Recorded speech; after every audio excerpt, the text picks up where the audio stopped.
Kwa Ramogi kamoro moro Manyien gi geno ni intie kare kendo rwaki ni machiegni mar yudo weche manyien kokalo e Ramogi TV.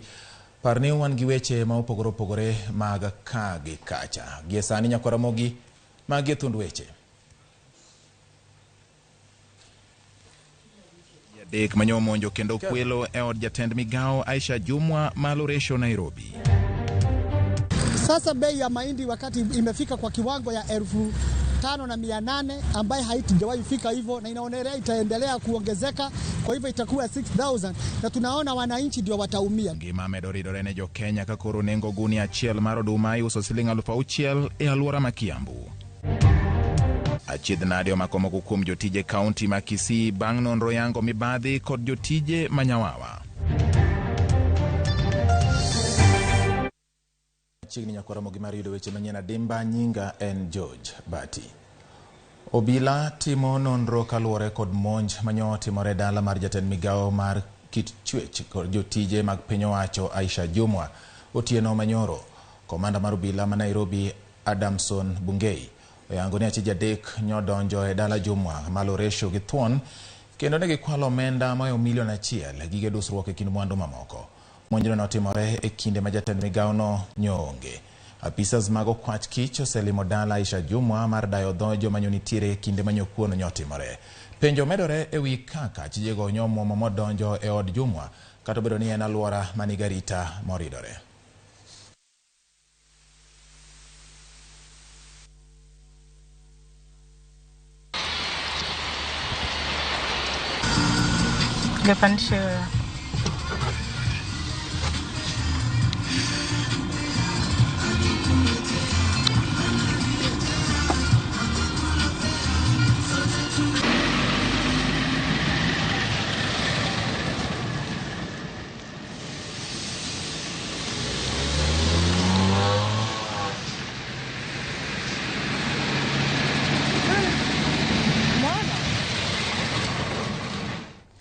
Migao mar pi ochako chenro mar ng'ado oko lai mag pi ma otudie tok chik ka chenro makamano notimore kawuono e kar dak ma Embakasi plot mar 10 e kaunti ma Nairobi.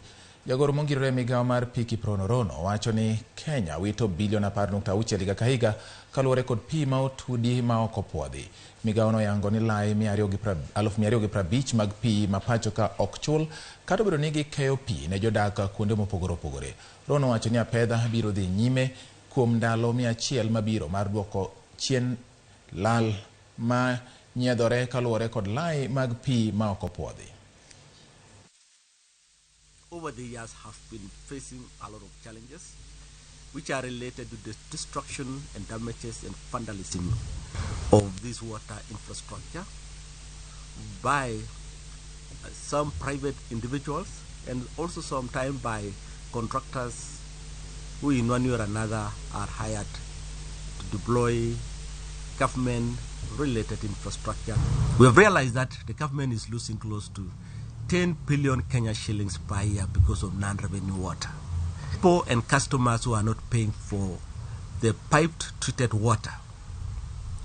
And we have realized that there are quite a number of illegal connections across the country by individuals. And these illegal connections are making the country to lose quite a lot of money, which this revenue could have been used.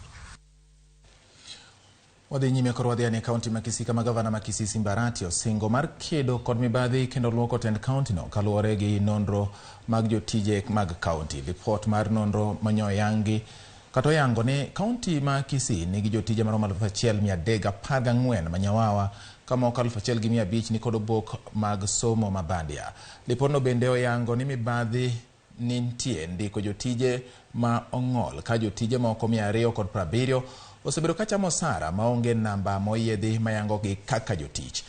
Nonro no jiwo tend kaunti mondo mi one ni oyudo joma biro kao kar jotije 403 ma biro dhi retire higni 4 mabiro. Gavana Arati osingo ni joma ibiro yud kod ketho ibiro kawnego okang' mager. I want to mark what the president says. Simba, arrest that person and fire him. That's what the president, Dr. William Ruto, told in that meeting we were in the summit. It's now the time the rubber meets the road. I want to show you, as an institution, nothing will stop us from making sure that this report is implemented. Jodak e kaunti ma Kakamega onyiso aput manono weche mag obila mondo mi oduoko obila ma osebedo ka konyo ruodhi ka giwacho ni bedo mag obila go e kor gwenge makono nyocha orido weche mag arita kwe e gwengego. Ka gichiwo pachgi ni aput ma otele kod mane en jang'ad buche kata jang'ad bura maduong' ma pacho kae David Maraga e gwenge ma Mumias, jopiny go kwayo mondo duoknegi obila mag Kanga kaluwore gi kethruok mag weche mag arita ma koro sani medore. Pius Masai ma en apisa mar obila machon okwayo aput mar Maraga mondo ng'i weche mag obila mosedhi e retire kaachiel kod mago mapod nie tich kaka yo mar miyo gi mijing'o. Kusema askari wa polisi watolewe kwa manyumba za raia, wajenge kambi yao ili wanapokaa na sisi kule nyumbani wanachukua mabibi zetu na ukienda huko wanakushika. So polisi warudi wakuwe na kambi yao. Pendekezo la pili, pendekezo langu warudishe AP. Hao AP walikuwa wanafanya kazi mzuri na hao AP wakuwe kwa ofisi ya chief ili chief awe na uzito ama kuwe na nguvu ya kufanyia sisi wananchi kazi. Mimi niko na pendekezo la wale maskari ambao walikuwa AP, administration police, warudishwe kama vile walivyokuwa kitambo. Sababu walikuwa ni wale maskari wako karibu sana na wananchi, walikuwa wanaweza kukufikia wakati wowote kama uko na matatizo, haswa sisi kama kina mama. Na pia ningeomba chiefs warudishiwe security ya maskari 5, wawe wakiwasaidia sababu ni wao tunawapigia simu hata usiku kama tuko na matatizo, wanaweza kukufikia na wakiwa na security itakuwa bora sana wao kutufikia. Amani ipo, tuachie hapo, ila ningependa kama alivyopendekeza rais wetu, yeye ameona sababu ya chiefs ama wadogo wao vile vile wawe na ulinzi kama alivyosikia askari 5 itakuwa ni bora sana. Na nafikiri itaimarisha sana usalama wa Mumias. At this point we have only had the views, as you're saying, we're in the process of receiving views. And if you did not get the chance to present, you can still send us a memorandum. We are receiving memorandum via email, or you can even drop it in physical copies. But if you have an email, send to police.prisonreforms@interior.go.ke. Matine higachiel nyaka ne tere tayo kaunti ma Nakuru. County Commissioner Peter Mwanzo koro duoke boma ma Nairobi kaurito mondo chwale tiyo e kaunti machielo.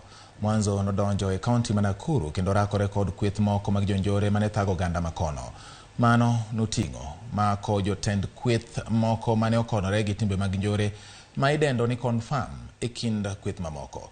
Sani rito kama ibiro tere tok ng'at manyien or mondo kaw kare gwenge makono. Motelo ne tere kaka commissioner kata county commissioner e kaunti ma Nakuru. Mwanzo ne en jalup komanda Makasarani.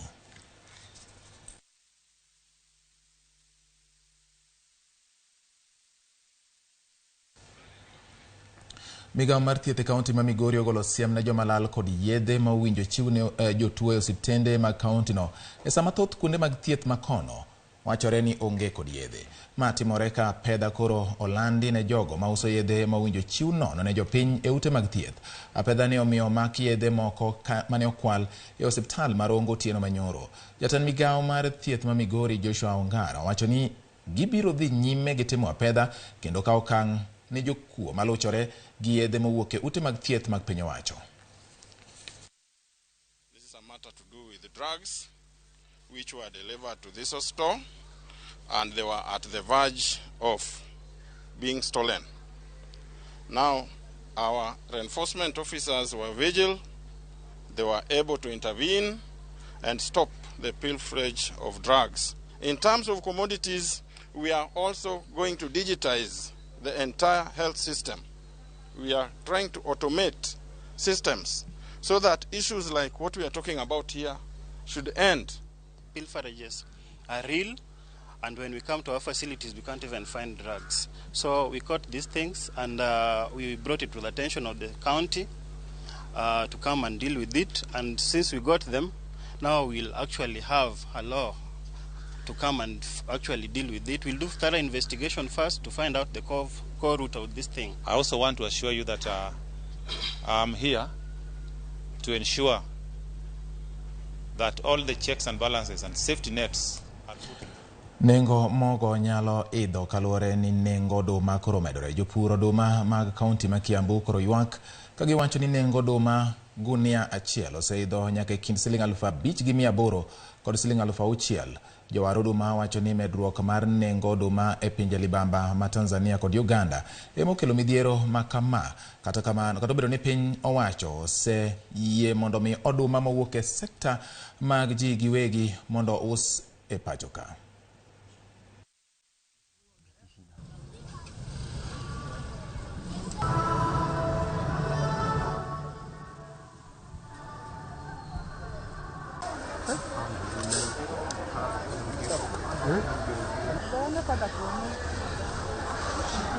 Sasa bei ya mahindi wakati imefika kwa kiwango ya 5,800 ambaye haijawahi fika hivyo, na inaonelea itaendelea kuongezeka. Kwa hivyo itakuwa 6,000, na tunaona wananchi ndio wataumia, na tutaki wananchi waumie. Kwa hivyo serikali ile mikakati walikuwa wanasema wanaweza leta mahindi gunia 10,000, tunaona waendelee na hiyo mikakati na wafanya haraka, sababu nchi sio nzuri. Tunaomba rais aangalie hiyo maneno. Kama last week mahindi ilikuwa allowed 4,200. Right now mahindi imekuwa allowed 58 to 6,000. Sasa if in a week time mahindi imeongezeka na over 1,600, inaonekana hatuendi vizuri. Inaonekana kila mtu anaenda akifinyika, na hii uzito yote itaenda kwa yule mwananchi ako chini kabisa. Kwa hivyo tuomba serikali yetu iingilie for the sake of yule mwananchi wa kawaida wa chini kabisa. Utakuta mtu anaenda kutafuta, hata mwenye anaenda kutafuta kwake hana, so inabaki wote wanataka usaidizi. Yani mwenye anapeana kazi na mwenye anapewa kazi hawana hizo resources. Jonyuol skund sekondar ma Got Kabok Mixed Secondary mayudore Kochia sub county Marangwe nochungo somo kawuono ka gisayo jatend skundno ne nyayo duoko marach. Jonyuol go nodonjo e skul okinyi ma kawuono ka gidwaro mondo japuonj maduong' owuog e telo. Bende gidwaro ni duol mandiko jopuonj e tich TSC ornegi japuonj machielo madhi tayo skundno.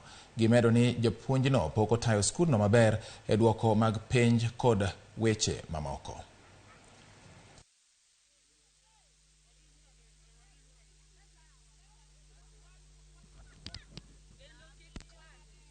Kundi noseko podho to jakoma ni nitie sudo mokelo sikul ni nyithindo nitie skul ka.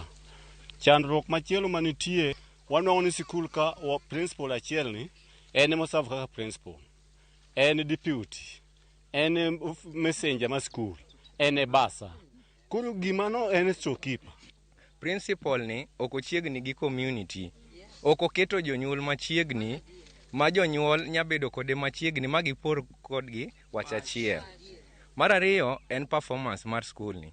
Skul ni kano lore kata ka idwa lore ne wan gi nyithindo madhi 14. Makoro wan kaka jonyuol ne wachak wayiero board motegno, ma board ni ne wuotho ot ka ot mondo wafech nyithindo manitiere kuonde mopogore opogore mondo skul ni obed motegno. Japuonj nego nwa sikul. Ka japuonj nodonjo sikul kano yudo ka nyithindo ni sikul ni 200 gi wiye. Koro bet ne ka ma higa manotime pencha ne mar 3. Okomi nyithindo kata miluongo okoluongi kata ni nyithindo donji. To nyithindo nodhi modong' nyithindo 13. Nyithindo 13 go notimo penj manodhi ma sikul odong' nono. Ramogi migao mar somo onyiso luoro kaluwore kod tim makoro moko kuom sikunde osiekogo mar ndiko jopuonjre ma jo grade mar 7 kaka jo klas 8 madhi timo penj maduong' mar KCPE e higani. Kokalo oboke mochuo e kogno kod jagoro mongirore e migao mar somo Belio Kipsang, gikoni gisefwenyo ni moko kuom jopuonj e sikunde primar temo loko nonro mag jopuonjre ahinya to mago ma jo grade mar 7 koting'o loko nonro mag nyuol mag jopuonjrego. Giyango bende ni jonyuol moko bende koro manyo obok mag nyuol manyien ne nyithindgi mondo eka gidonje klas 8 kata bedo ni owinjore gibed jo grade mar 7 e junior sekondar. Migao mar somo bende koro koni moko kuom jopuonj ndiko ne jopuonjre ma jo grade mar 7 madwa dhi e sikunde mamoko obok mayango gi kaka jo klas 8 eka mondo gidhi gitim penj maduong' mar KCPE. Tend migao no golo chik mondo tim nonro e wi kwan mag jopuonjre mane nitiere klas 7 higa mokalo kod ma koro donje klas 8 higani kasiemo gol ne sikunde ma ibiro yud kod keth ma kamano ni biro kawne ondamo mager.